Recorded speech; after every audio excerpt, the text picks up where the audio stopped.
Terima kasih Anda masih bersama kami di Berita Satu Sore. Pemirsa, gara-gara berkenalan di media sosial berujung penganiayaan di indekos. Di Makassar, Sulawesi Selatan, seorang mahasiswa tewas ditikam seorang pria gara-gara merasa ditipu oleh pacar korban. Selain informasi tersebut, kami juga memiliki rangkaian peristiwa kriminal lainnya yang menjadi pilihan redaksi. Dan pemirsa, informasi ini sekaligus menjadi penutup jumpa kita di program Berita Satu Sore hari ini. Saya Stefani Patricia, atas nama seluruh kru yang bertugas mengucapkan terima kasih atas kebersamaan Anda. Jangan lupa ikuti akun media sosial kami di Instagram, X maupun YouTube. Jaga kesehatan dan tetap semangat. BTV bersatu menginspirasi.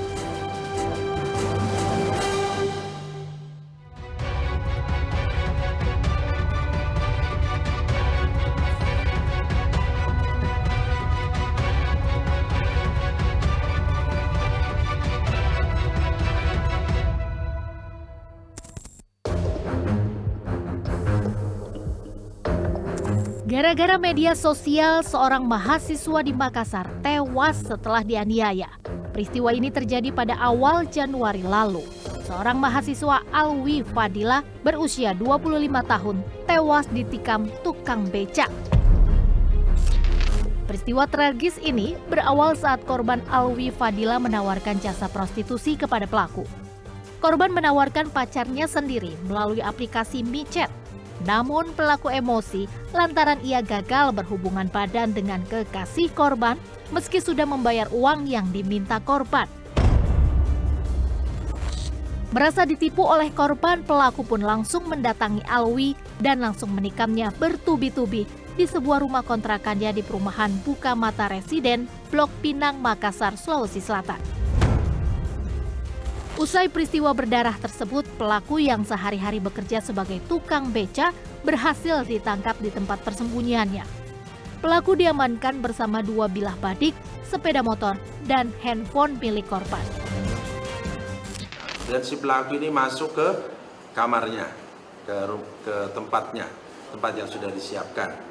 Nah, kemudian si korban ini setelah mendapatkan uang itu dia keluar. Nah, setelah keluar, datanglah si perempuan yang ditawarkan melalui micet tadi. Kemudian si perempuan ini malah marah terhadap si pelaku.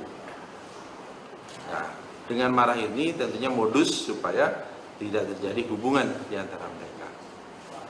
Nah, setelah itu karena uang sudah diberikan, akhirnya si pelaku ini mengejar kepada si korban karena sudah merasa tertipu tadi.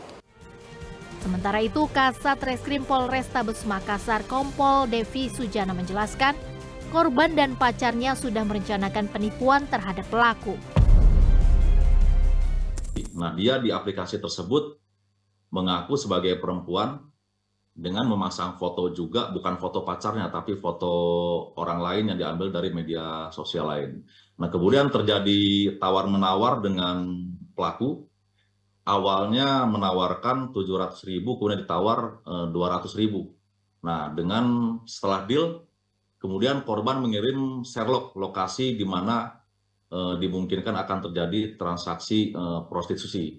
Nah, kemudian pada saat kejadian, korban mengarahkan kepada pacarnya tersebut untuk terlebih dahulu diam di kamar.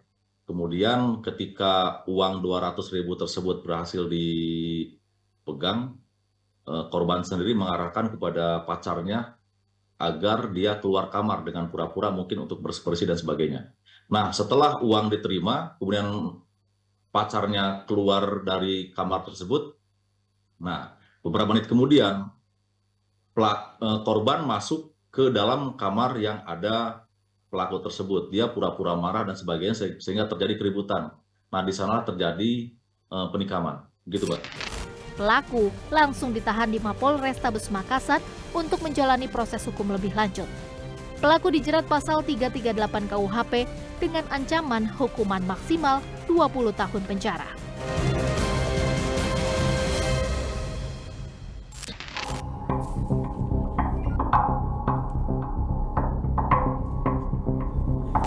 Seorang siswi kelas 2 SMP menjadi korban pemerkosaan oleh 2 orang pemuda. Kejadian memilukan ini berawal saat korban memperkenalkan dengan pemuda MR berusia 20 tahun melalui akun media sosial TikTok. Sepekan setelah berkenalan, pelaku menjemput korban di sekolah dan membawanya ke rumah indekos pelaku. Di sanalah gadis Malang tersebut disekap selama 2 hari. Saat itulah korban diruda paksa oleh pelaku bersama dengan pemuda lain berinisial PK berusia 20 tahun yang tinggal bersebelahan dengan kamar pelaku. Sebelum perbuatan itu dilakukan, korban diberi minuman keras terlebih dahulu. Kalau pengakuan 2 kali di perkosaan tersebut, ketika tersangka BK sudah melakukan hasratnya terhadap korban, pelaku ini berpindah ke kamarnya MR. Jadi digilir ya? Bergiliran. Setelah itu MR pindahlah ke kamar ini untuk menyetubuhi korban. Pelaku MR langsung ditetapkan sebagai tersangka usai ditangkap. Polisi juga menyita barang bukti dari tangan tersangka, diantaranya baju milik pelaku dan korban, handphone, dan alas tidur di kamar tersangka. Akibat perbuatannya, kedua tersangka dijerat pasal 81 Undang-Undang Perlindungan Anak dengan ancaman hukuman maksimal 15 tahun penjara.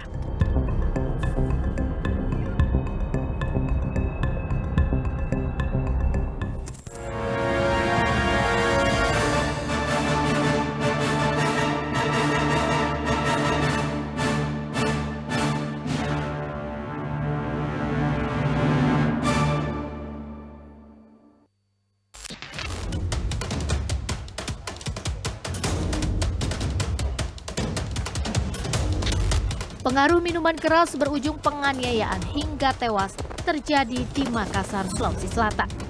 Seorang mantan narapidana nekat menikam temannya saat pesta minuman keras. Insiden penikaman itu terjadi di Jalan Abdul Daeng Sirwa, Kelurahan Pandang pada Senin 1 Januari lalu. Kejadian itu berawal saat pelaku dan korban sedang pesta miras pada malam perayaan Tahun Baru 2024. Kemudian pelaku dan korban terlibat gaduh saat minum. Penikaman pun terjadi saat korban meninggalkan tempat dengan maksud mengangkat telepon. Pelaku kemudian mengikuti korban dari belakang hingga ke tepi jalan. Saat korban lengah, pelaku langsung menikam korban dengan pisau. Usai menikam korban, pelaku melarikan diri menggunakan motornya. Kemudian warga yang melihat korban terkapar dengan luka tusuk di bagian leher segera melapor ke polisi. Motifnya sakit hati ataupun jengkel karena selama dia minum minuman bergabung, tersangka merasa bahwa korban ini berlakunya menurut angkuh, sehingga menurut tersangka korban dianggap sombong dan bertingkah menjengkelkan. Setelah tersangka menikam korban dan korban telah terjatuh dengan luka berdarah di leher, maka tersangka langsung melarikan diri dengan menggunakan kendaraan sepeda motor. Korban yang diketahui bernama Ibrahim Jojo masih menjalani perawatan medis di Rumah Sakit Ibnu Sina Makassar. Sementara pelaku diketahui merupakan mantan narapidana kasus narkoba. Ia baru 2 bulan keluar dari lapas Maros. Menurut polisi, pisau yang digunakan sudah dibawa tersangka sebelum ke tempat kejadian perkara dengan alasan untuk jaga diri. Atas perbuatannya, pelaku langsung ditetapkan sebagai tersangka dan harus mempertanggungjawabkan tindakan pidananya.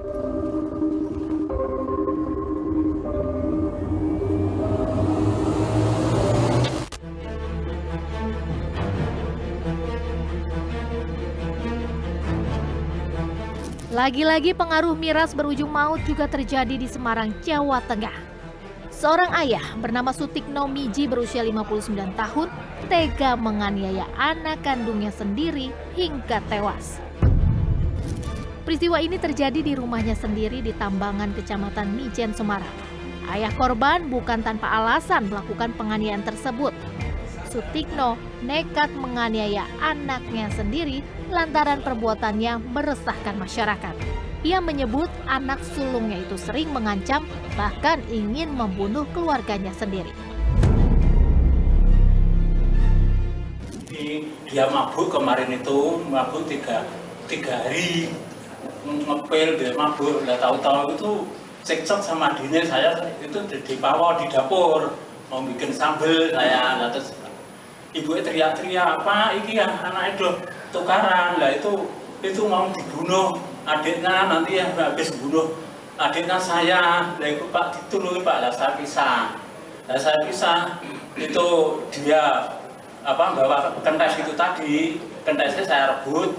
Lah terus di meja itu ambil pisau mau di sudutnya adiknya saya tangkis sama pukul. Hal ini disampaikan pelaku saat memberikan kesaksian kepada polisi usai ditangkap. Wakasat Reskrim Polrestabes Semarang AKBP Wiwit Ari Wibisono menjelaskan pelaku tega menghajar anak kandungnya bernama Guntur Surono berusia 22 tahun menggunakan kayu dan batu di bagian kepala. Ia juga membeberkan bahwa kejadian ini bermula saat korban pulang ke rumah dalam keadaan mabuk. Kemudian ia ditegur oleh adiknya. Namun korban tak terima dan malah mengancam akan membunuh sang adik dengan membawa pisau. Ketika itu juga sang bapak tersangka ini, Pak Sutikno, memukul dengan kayu.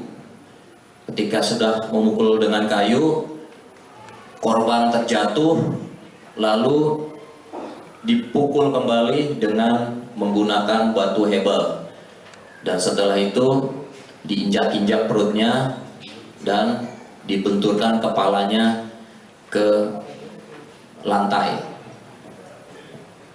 Nah, hasil otopsi penyebab kematian yang paling parah adalah luka di kepala. Meski demikian, pelaku yang merupakan ayah korban sendiri tetap harus mempertanggungjawabkan perbuatannya. Pelaku ditetapkan sebagai tersangka dan dijerat tindak pidana kekerasan dalam rumah tangga pasal 44 ayat 3 dan pasal 338 KUHP atau pasal 351 dengan ancaman penjara 15 tahun.